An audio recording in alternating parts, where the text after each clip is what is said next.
Welcome to today's deep dive. Usually when we talk about a medical diagnosis, there is this comforting expectation of precision, right? It's basically Yeah. engineering. Right, like if you break your arm, the x-ray shows that jagged white line, the doctor points to the screen, and boom, there it is. Exactly. The problem is totally visible, it's categorized, and the treatment plan just kind of writes itself. It's entirely binary. I mean, you are either injured or you're not, and the metrics for recovery are incredibly straightforward.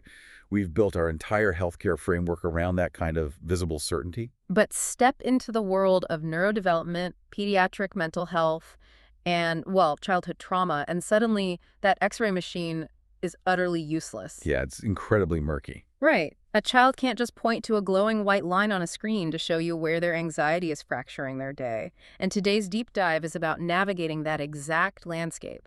We are looking at a stack of program specifications and outcome data from MentalSpace School. Which is a K-12 mental health support program operating down in Georgia. Yep. And pairing that data, we have an incredibly poignant text titled, "Kids are resilient and they still need support." It creates a really fascinating contrast. Right. On one hand, you have the hard nuts and bolts data of school district compliance and telehealth metrics, Yeah. but sitting right next to it is the raw emotional reality of what it actually takes to be a child or the caregiver of a child navigating growing up today. And that is our mission for today. We are exploring the delicate balance between childhood resilience, which is a very real biological phenomenon, and the absolute necessity for structured, accessible support. Right. We want to understand how modern teletherapy is fundamentally transforming how schools handle both the daily maintenance of mental health and those acute school-wide crises that unfortunately make the headlines. Okay, let's unpack this. Well, I think to really understand the mechanics of these programs, we first have to establish the emotional baseline of the kids they serve. Definitely. Before we touch the telehealth logistics or the state mandates, we have to look at the human element of what we are actually trying to treat here. There is a line in the text that perfectly sets that baseline. It dedicates its message to, quote, "every parent and caregiver carrying a child who has carried something." Oh, that phrasing carries so much gravity because it acknowledges a dual burden that we rarely talk about in pediatrics. Absolutely. Well, we focus so much on the child's psychological weight, but the caregiver, whether that's a parent, a foster family, or even a highly involved teacher, they are absorbing that weight by proxy. Right. The adult's nervous system is constantly modulating to handle the kid's distress. Exactly. And the text follows that up with a critical observation. Kids are strong. Kids are also still growing. I was thinking about the physical reality of what that means for a kid's body. Yeah. We use the word resilience almost like it's a superpower. We talk about kids like they're made of rubber, assuming they just naturally bounce back from whatever life throws at them. Right, like they're invincible. Exactly. But looking at how a child's nervous system holds on to stress or trauma, it seems a lot more like someone holding their breath underwater. Oh, wow. That is a highly accurate biological comparison. Think about it. You dive into the deep end and you hold your breath. For the first few seconds, you feel completely fine. You are swimming along, you are surviving the environment. Right. From the surface to a teacher or a parent looking down, you look completely in control. You might even look like you are thriving. But the surface appearance of resilience can be incredibly deceiving. Exactly. Because underneath the water, the physical pressure is building, the lungs start to burn. That primal instinct to panic starts creeping in from the edges of your mind. Yeah, you can't ignore it forever. People can hold their breath for a surprisingly long time. And kids are remarkably strong, but you cannot live down there indefinitely. Eventually, you are going to desperately need to break the surface. You have to. And the source text provides the physiological answer to that analogy, actually. Oh, what does it say? It states that therapy gives a child's nervous system a, quote, safe place to exhale. A safe place to exhale. Uh, Wow. Yeah, and when you look at the neurobiology of chronic stress, that exhale is literal. When a child experiences prolonged pressure, whether from trauma, social anxiety, or just the overwhelming sensory input of a school, their autonomic nervous system gets locked into a sympathetic state. Okay, that's the classic fight, flight, or freeze response, right? Precisely. The brain perceives a threat, and it floods the body with cortisol and adrenaline. The heart rate stays elevated, muscles stay tense. The body is literally bracing for an impact that never comes. So they are biologically trapped underwater. They really are. And what clinical therapy does, particularly when it's introduced early, is it activates the parasympathetic nervous system. It engages the prefrontal cortex to signal to the amygdala, the brain's threat center, that the environment is secure. It tells the body the threat has passed. You can let the tension go. Yes, it allows the child to finally exhale. And the materials make a crucial point regarding resilience here. It doesn't mean a child should have to process heavy emotional burdens completely unassisted. Which we tend to do, right? We romanticize childhood resilience to excuse our own lack of intervention. We stand on the edge of the pool, watch a kid struggling underwater, and just say, oh, they're young, they'll figure out how to swim to the surface. Right, but forcing a child to manage that alone doesn't build resilience. It builds defense mechanisms, They just bury the stress rather than actually processing it. which inevitably manifests as behavioral issues later on. Early intervention gives them the cognitive tools to process the event healthfully. But, knowing how to stop a single child from holding their breath doesn't solve the logistical nightmare of an entire school holding its breath at the exact same time. No, it doesn't. So how does this dynamic change when we scale it up to an acute crisis? That moves us from everyday resilience into the territory of school-wide trauma response, which requires a completely different mechanism of care. And the sources provide a very specific metric for this.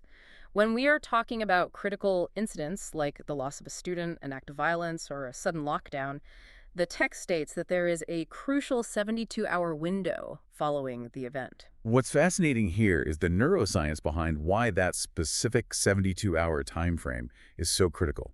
The materials identify this as the highest yield intervention period. Okay, why that specific window? It comes down to how memory consolidation works in the human brain. Memory consolidation, meaning the biological process of how a memory is filed away for long-term storage. Exactly.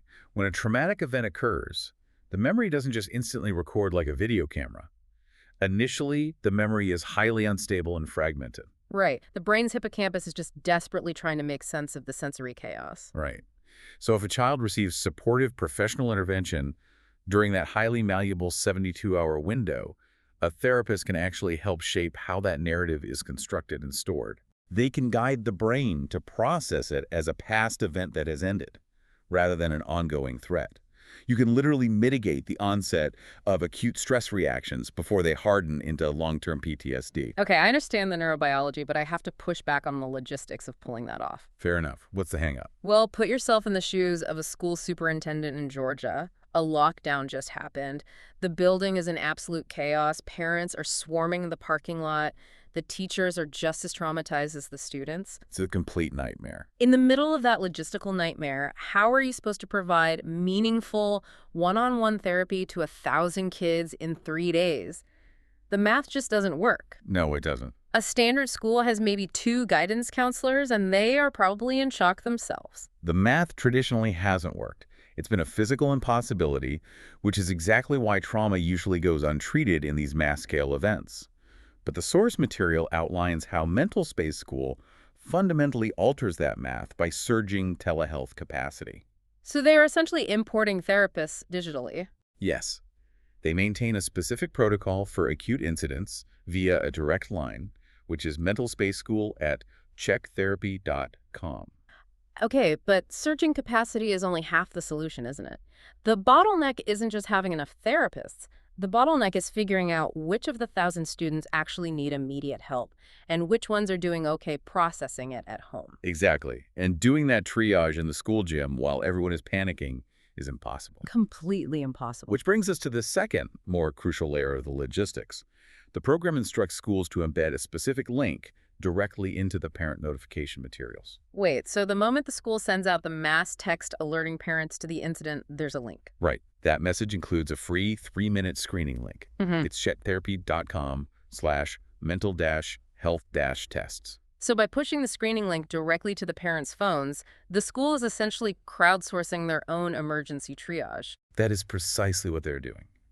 They're decentralizing the crisis response. You aren't forcing 1,000 students to wait in line to see the 2 overwhelmed counselors in the building. You are putting a rapid assessment tool directly into the hands of the caregivers. Yes.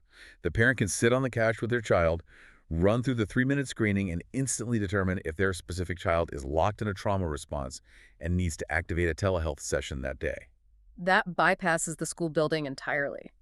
It takes the impossible administrative burden off the staff and moves the immediate care into the living room where the child already feels safe. Right. And no one has to take off work, pull their kid out of class the next week, and drive across town to sit on a 6-month waiting list for a clinical psychologist. The speed of access is the actual mechanism of healing. Which begs the question, if this telehealth infrastructure is the blueprint for surviving a mass crisis, how does it function on a random Tuesday? Yeah, let's get into the daily operating model. The sources break down what MentalSpace School looks like on the ground for Georgia's K-12 system. And the infrastructure is massive. It really is. We're looking at same-day teletherapy. We are looking at dedicated therapist teams assigned per school, so the students are seeing familiar faces who understand the specific culture of their district. And they run suicide and violence prevention programs, too. Right. But the specification that stands out the most to me is that they don't limit their services to the student body. The platform actively provides staff wellness programs and family counseling alongside the pediatric therapy. Now, that might sound surprising to some people. Yeah, it seems like a massive scope creep for a program designed to help kids in school. I mean, why spend resources treating the adults? If we connect this to the bigger picture, treating the adults is a biological prerequisite for treating the kids. Really? Why is that? It comes down to a concept called co-regulation. A school is essentially a giant ecosystem of interdependent nervous systems. Human beings, especially children, constantly scan the adults around them for threat cues. So if a teacher is running on fumes, completely burned out, the students pick up on that. They don't just pick up on it, their nervous systems mirror it.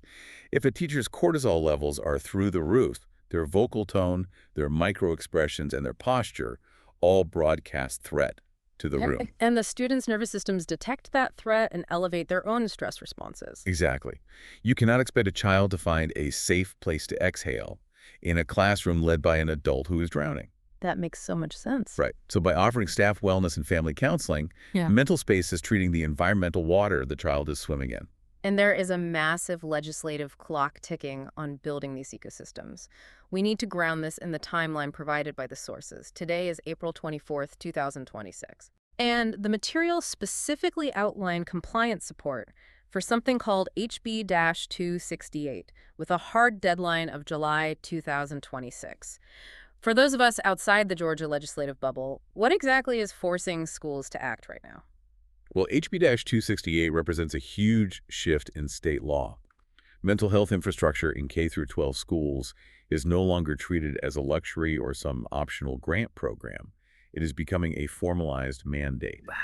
Yeah, the state is essentially telling districts that they must have a comprehensive, documented safety net in place for student mental health. And I imagine trying to build that in-house while keeping it compliant with both healthcare privacy laws and educational privacy laws is an absolute nightmare for school administrators. Oh, it is paralyzing. No. You're dealing with HIPAA for medical records and FERPA for student educational records. The liability of crossing those streams incorrectly is massive. Exactly. What MentalSpace does is absorb that administrative and legal burden. They provide the platform, the therapists, and the legal compliance framework, allowing the school to meet that July mandate without having to become a healthcare administration company themselves. But let's step away from the legislative mandates and the school administration perspective for a second. Okay. A legally sound, comprehensive mental health system looks fantastic in a state report, but it is completely meaningless on a practical level if the families who desperately need the help can't afford to log on, or if they do log on and feel totally alienated by the provider on the screen. You're absolutely right. The friction of access is always where healthcare initiatives fail. If the barrier to entry is too high, the infrastructure is just a monument to good intentions. And the sources show how this model dismantles those barriers, starting with cultural access. The materials note that the therapists are licensed, but they specifically emphasize that the provider network is diverse and culturally competent. Which is huge, because cultural competence in therapy isn't just a buzzword, it is a clinical necessity. Right. The single greatest predictor of success in therapy is the therapeutic alliance, the bond of trust between the patient and the provider.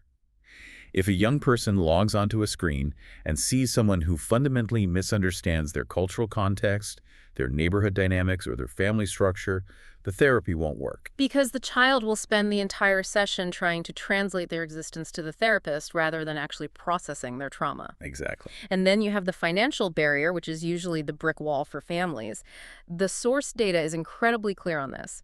For families on Medicaid, the out-of-pocket cost for this telehealth service is exactly $0. By removing the financial friction entirely for the most vulnerable economic demographic, you fundamentally change the health trajectory of an entire school district. And they don't leave out the middle class either. The list of accepted major insurances is exhaustive. Blue Cross Blue Shield, Cigna, Aetna, United Healthcare, Humana, Peach State, CareSource, Amerigroup. They have structured the financial side of this platform so that a family's socioeconomic status doesn't determine whether their kid gets a chance to exhale. Yeah. So what does this all mean? When you combine the surge capacity, the co-regulation of treating teachers, the state compliance, and the removal of financial barriers, what does the actual data say happens to the students? The program outcome metrics are incredibly revealing.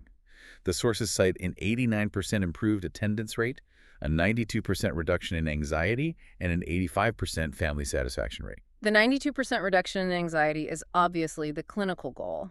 But I cannot stop thinking about that 89% improved attendance rate.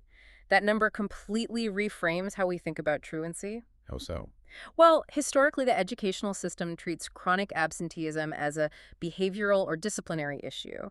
We assume the kid is defiant or lazy or that the parents just don't care. Right. The traditional response is punitive. Warning letters, detention, threatening to fail the student. Exactly. But if providing mental health support leads to an 89% improvement in attendance, it proves that the truancy wasn't a behavioral issue at all. It was a biological symptom. That is a phenomenal connection to make.